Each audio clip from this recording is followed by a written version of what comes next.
Okay. Enough time has passed where now I can clean this up. Let me just pour a little bit more in here.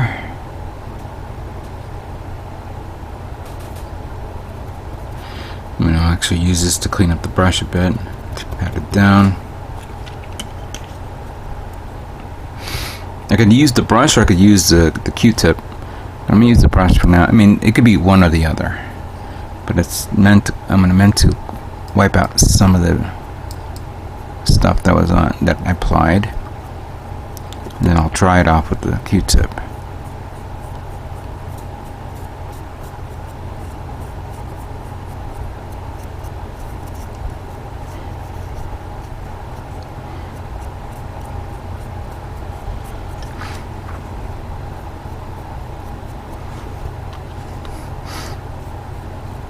If you like, you could use a napkin, you know, a tissue would work.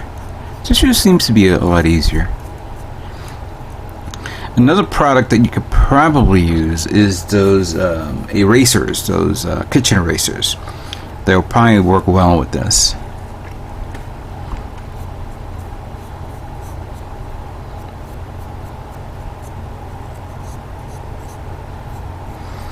Of course, I would probably not recommend using it on the kit like this because it's so small and you would have to cut up the eraser just so you can gain access to areas that will allow you to work with it.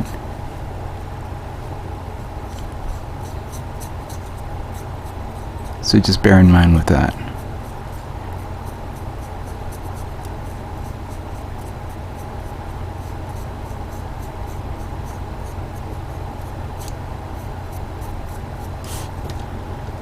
Let's get that way here.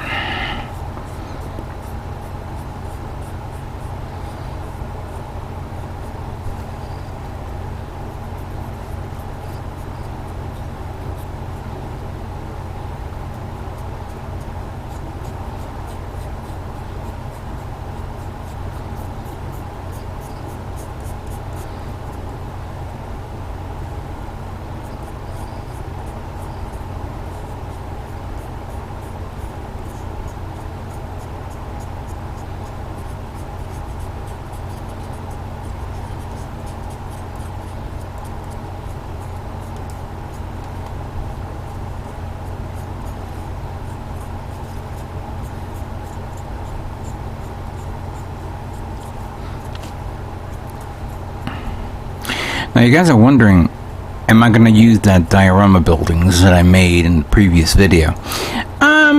You know what? I haven't found an appropriate board for this, for me to try something like that, because what I have, I didn't want to use huge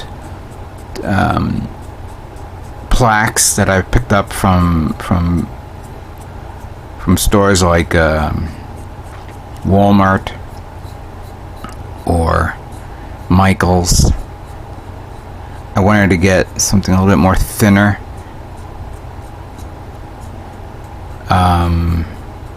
For that I could have gone to like Home Depot or Lowe's. I just haven't had the opportunity to do something like that. And then pick up, you know, the right size of wood and then use it as a base. I could have done what I did with the GM Sniper Custom, not GM Sniper Custom, the Zaku 1 Sniper Team that I made last year. Just make a base, put it right on top of a foam board, and then get a piece of wood and put under it. Which, mind you, I have to finish cleaning that up. I was going to bring it to MosquitoCon this year. Didn't get a chance to. But I'll do it definitely next year. I just need to rearrange the wires.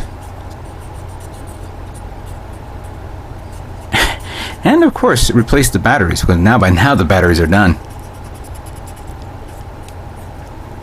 Alright, see? That leg's not bad.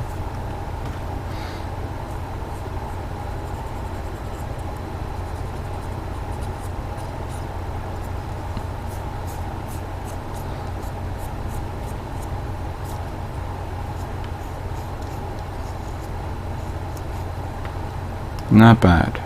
Not bad at all. I'm not going to spend the entire time cleaning all this up. I'm just going to do a little bit here and there. And then we'll show the final results in a minute. Let me just take care of the chest first.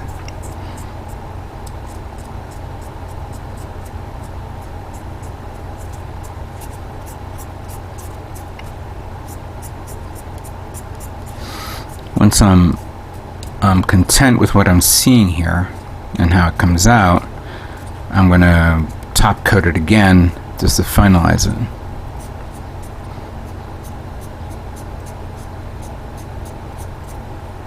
And yeah, I know, decaling it would have been great too. I know. I'm being semi-lazy here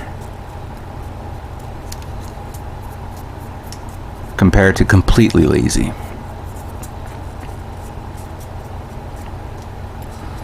Let me just grab the side here and that'll be fine.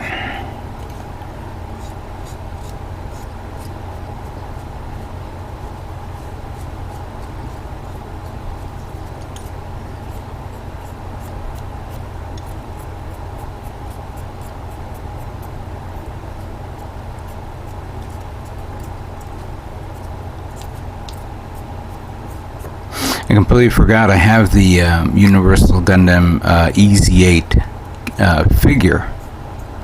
I'll pull it out later on so we can do a side-by-side comparison with it. Let me just clean this up.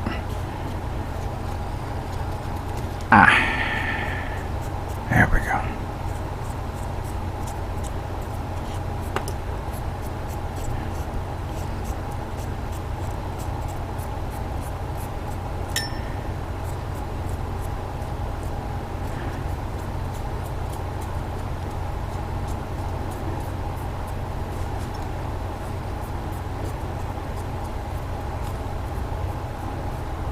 I think that's good.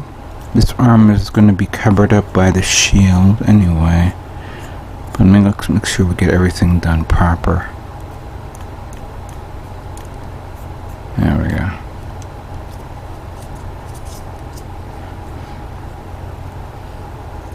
You know, let me just do this a bit. There we go.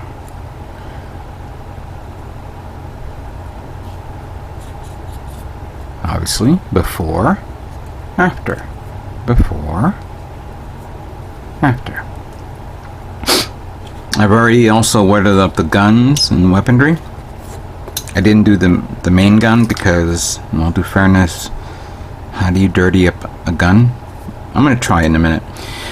Let me finish this up and then we'll do a final review of this kit, okay? So, stand by.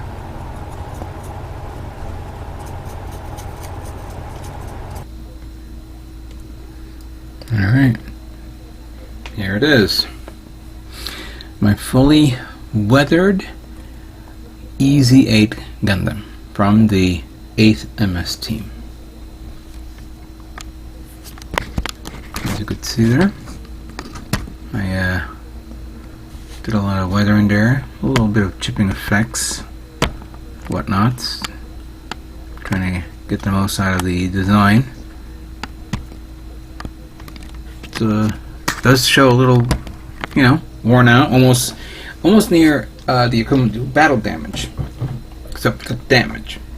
And yes, I know somebody's going to say, well, you know, if you wanted battle damage, remove the arm and have it being held up by the other arm, as he went up, you know, as when this when Ez8 went up against the GundamCustoms in the anime. I mean, we've probably seen that a billion times. Everybody's doing their versions of it. But, you know, I like to change it up a bit here and there. And I do like the extra weaponry and stuff that I just added on. Let me just bring it in a bit here so you guys can see this a little bit closer.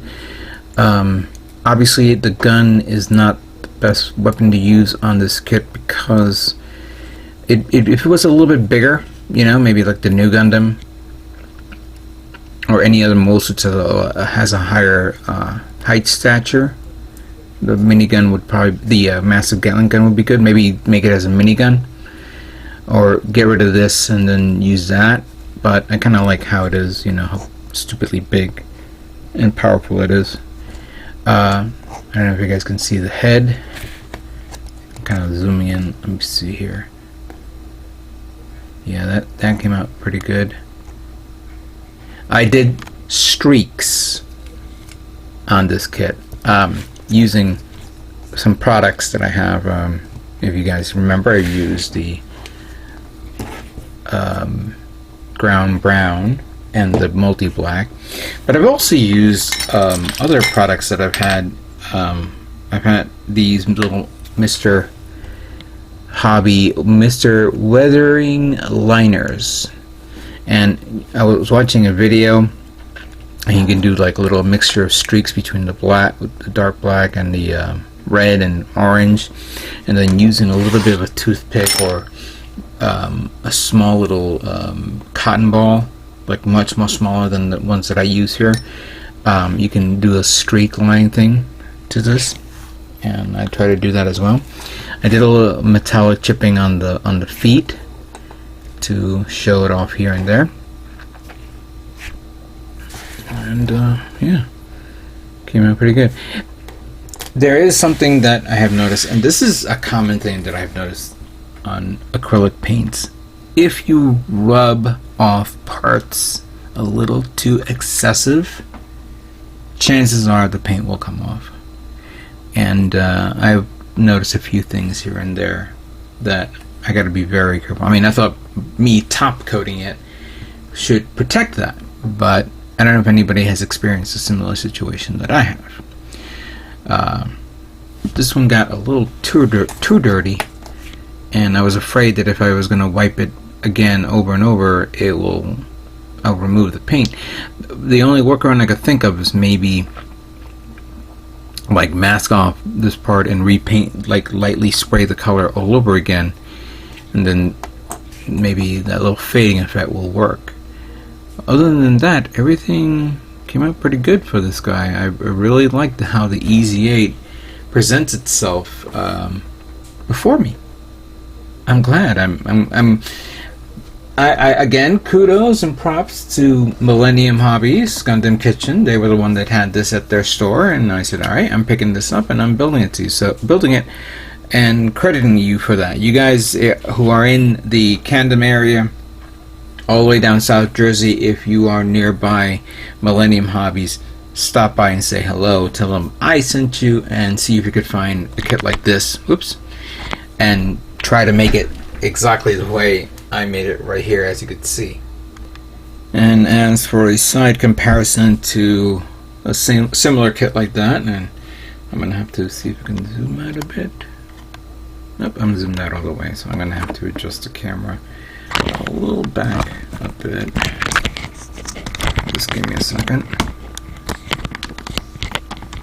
There we go. So of course, high grade Ez8 and Gundam Universe version of the Ez8. One last thing I want to show. I did put the backpack on.